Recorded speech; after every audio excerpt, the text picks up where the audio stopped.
from Dragonforce? That's correct. That's how you pronounce it? Vadim, yes. Vadim? Fantastic. Yeah. And we're here at the House of Blues in Anaheim on the first day of tour. That's right, in our tour bus. In the tour bus. It's very clean. I've never seen a tour bus this clean, but it is the first day of tour. First day of tour, we'll fix it up with some booze and drunk and Amish behavior. Exactly. That wasn't the question. Okay, so let's just tell us a little bit about your background and how you got started in the band. Myself personally, well, I mean, I moved to LA when I was 14, and I sort of like bumped into Herman at one of the shows, and you know, he had a band back then, it was called Dragonheart, and they were like just supporting, like doing small shows and stuff, and asked me to just to help him out with keyboards, and it sort of worked out, you know, kind of fit in really well, and chemistry was right, and been there ever since. Not much of an exciting story, but I mean, that's you know, how it happens, how it happens. Yeah. So go ahead and go into a little bit about your influences musically, how you got started in you know, playing keyboards. I mean, it's just mainly my parents, my family that wanted me to do it, because like my parents were both musicians, and they just like put me to this musical school back when I lived in Ukraine, and yeah, I went there for a couple of years, and I quit doing it after 3 years, I think, because I really hated it. I just wanted to, like, you know, like when I was only 8 years old, and I really hated it. I didn't want to do it because it was just like, you know, it's like your homework, like doing something. Right, yeah. They were forcing you to learn. But later on, I just got inspired by something. I think it was Genesis video that I was watching live, like on the TV, and yeah, I just got inspired. I just wanted to play an instrument, and the keyboard was something that I knew a little bit about. So I was just like sort of learning about it. Because I quit after a while. I picked it back up, and just started improvising and doing wacky kind of stuff. And then I started playing guitar at age of 16, and like sort of, I just kind of gave up on the keyboards after a while, and then I started playing guitar, and then like I gave up on the guitar because I kept going back and forth, because I was thinking like, fuck, you know, guitar is like not very original. I'll go back to keyboard. There's more stuff you can do with it, because you know, guitar is only like, you know, you just always sound like a guitar if you do play one. So so in the end, I just ended up with keys, and I think it's pretty cool. Yeah. So yeah. You guys are touring. You just released a new album. Yeah. Last year. Beatdown is out, yeah, and it's going really well. I mean, we've done a few tours already, and like it's going really good. You know, like a good album. I mean, we're really happy with this one. I mean, like most of the time, the previous albums when we were after recording it, we would never listen to it because it was like, you know, always find things to improve on it. But on this one, it was like actually really good. We were just really happy with everything about it. What was the recording process like? It was torturous and horrible, and I would never want to repeat it ever again. It's just, I mean, I don't know, as much as I love the band members, it's so fucking sucked recording it, because mainly it's just opinion differences. Everyone had different opinions about things, and like writing took about 7 months, and recording about 7 or 8 months, so like over a year to do the whole album. It was just crazy.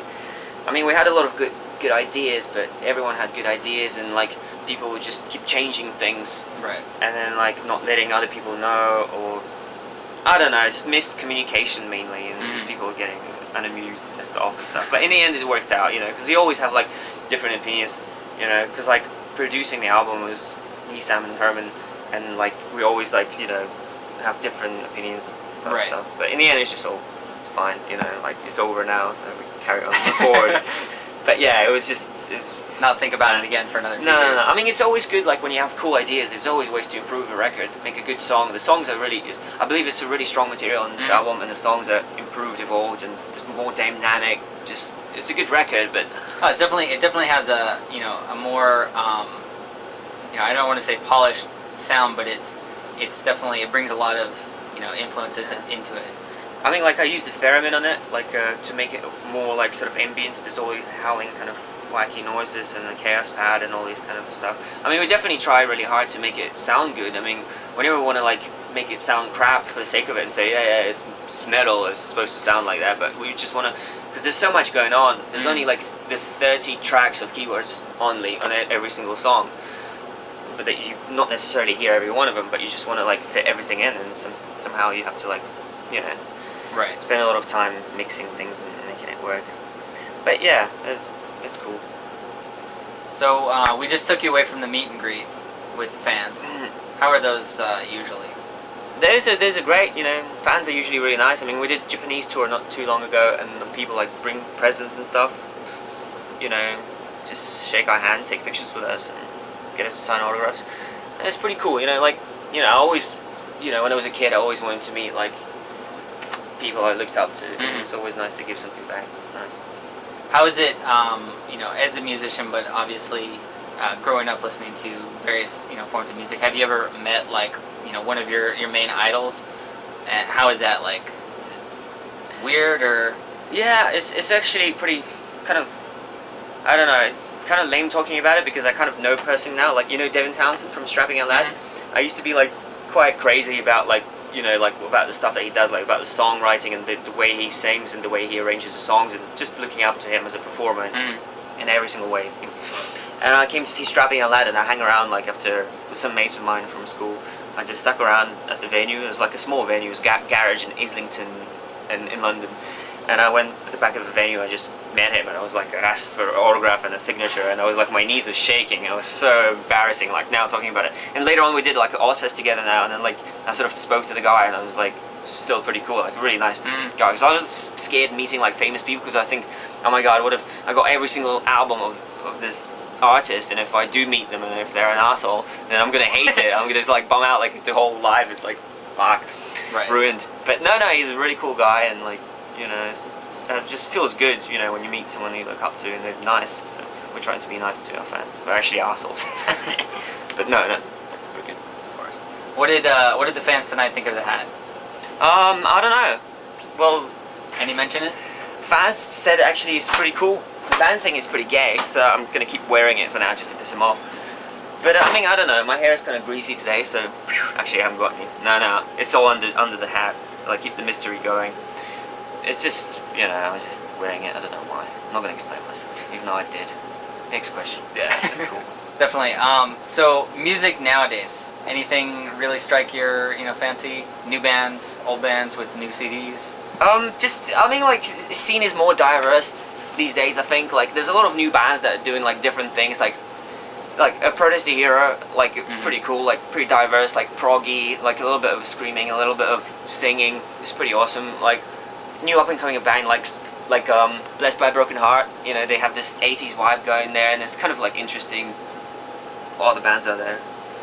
I mean, there's a few bands I can't really like name many at this moment, but like, you know, it's getting better, I reckon. You know, there's more kids who want to play guitar, like more solos and songs, and like people are kind of not too scared to experiment. You know, after the grunge era and everything, like not everyone just want to go raw. You know. Yeah, it's definitely improving in my mind, just because a lot of people are actually, you know, experimenting more with their own sound as opposed to just trying to copy what they, you know, grew up listening to. So, so what are you guys plans after this tour? After this tour, we're gonna go back. We're doing all these festivals around Europe, and like we're gonna do Download, and yeah, just festivals all over Europe really. And after that, probably I don't know. I don't have no idea what's happening after that. Probably Europe again, like but headlining or something, and US again. But yeah, it's pretty cool because like we've been looking forward to US. It's been a while since we played. Yeah, so. But it's nice because there's like a time difference. Like back in Asia, we had to like fly in, fly out. It's so pleasant now. Like in LA, just like start a gig here and then go to Bang, crash out, and wake up in another place. Yeah, so it's like it's gonna be like another touring for like a year and a half, and then probably do another album. Sounds good. And then if fans don't like it, we'll just get day jobs, and you'll probably see us working in Walmart or something. I mean, all the fans that are into the band, if they want to go and see the updates, www.dragonforce.com or soldiersofthewasteland.com. It's a fan forum, so people like can go there, like log in, and just like it's really cool. Like if people register, all the fans like get all these updates like before media gets them. So all these tickets and stuff before they go on sale. Like if you're a die-hard fan, like I am, because I love the band so much. So I go there and like I order my tickets and stuff, and then I'm down. You know, you can meet the band too. Like these guys and me, I met the band too. They're so awesome, fast. So yeah, it's pretty cool. Dragonforce.com and soldiersofthewasteland.com. Awesome. Well, thanks again. Thank you. And we'll let you get back to eating, and have a great show.